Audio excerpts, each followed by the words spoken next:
السلام علیکم. زه یم اجاز خان.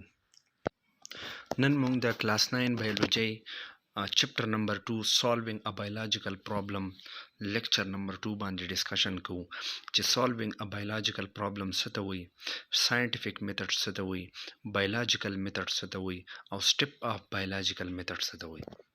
او دې سره به موږ سټپ اف بایولوژیکل میتھډ with example study کوو.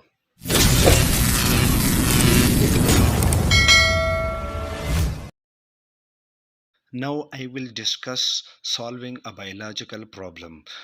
Solving a biological problem مطلب دا دی چې کله هم په بایو کې یو مسله راشي هغه به موږ څنګه حل کوو، کله هم په بایو کې یو پرابلم راشي هغه به موږ څنګه حل کوو.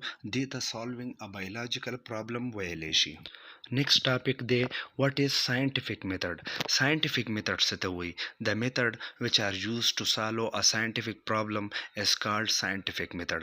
هغه طریقه چې په هغې کې موږ یو ساینسي مسله حل کوو هغې ته scientific method ویلی شي. اوس دا scientific method به څوک یوز کوي، دا scientific method به څوک استعمالوي. دا scientific method چې دی یو بایوکیمست هم استعمالولی شي، دا scientific method یو بایولوجست هم استعمالولی شي او دا scientific method یو فزیکست هم استعمالولی شي. Now what is biological method? Biological method څه ته وایي؟ The scientific method which are used to solve a biological problem. هغه ساینسي طریقه چې په هغې کې موږ یو بایولوجیکلی مسله حل کوو، هغه ساینسي طریقه چې په هغې کې موږ په بایو کې دنده یو پرابلم حل کوو هغې ته بایولوجیکل میتھډ ویلی شي. که تاسو وګورئ تقریبا 500 کاله مخکې چې کوم بایولوجسټو یا کوم ساینسدانانو هغو دا طریقه چې دی استعماله کړې وه او اوس هم نن سبا دا استعمالیږي. د هغې نه علاوه که تاسو وګورئ ګلیلیوس یو ساینټسټ و چې هغه یو ایکسپیریمنټ کړی په 1590s کې او هغه ایکسپیریمنټ اوس هم د بایولوجیکل میتھډ یو حصه ده او هغه اوس هم لا استعمالیږي. ټیک شو. د هغې نه علاوه که تاسو وګورئ بایولوجیکل میتھډ چې دی هغه موږ په میډیسن کې هم استعمالولی شو. دغه بایولوجیکل میتھډ او دغه سټیپونه موږ په ایکالوجي کې هم استعمالولی شو، په باټني کې هم استعمالولی شو، په زوالوجي کې هم استعمالولی شو.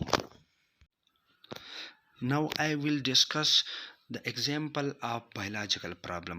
زه به اوس تاسو سره د بایولوجیکل پرابلم یو مثال ډسکس کوم چې موږ بایولوجیکل پرابلم صحیح طریقې سره وپیژنو چې اصل کې دا بایولوجیکل مسله څه څیز دی. ټیک شو. بایولوجیکل پرابلم هغه پرابلم ته ویلی شي چې یو ارګانیزم د لاسه بل ارګانیزم ته پیدا شي. هغه مسله چې هغه یو ارګانیزم د لاسه بل ارګانیزم ته پیدا شي هغې ته بایولوجیکل پرابلم ویلی شي. فار ایگزامپل یو طرف ته موږ ماشه واخلو بل طرف ته موږ انسان والو.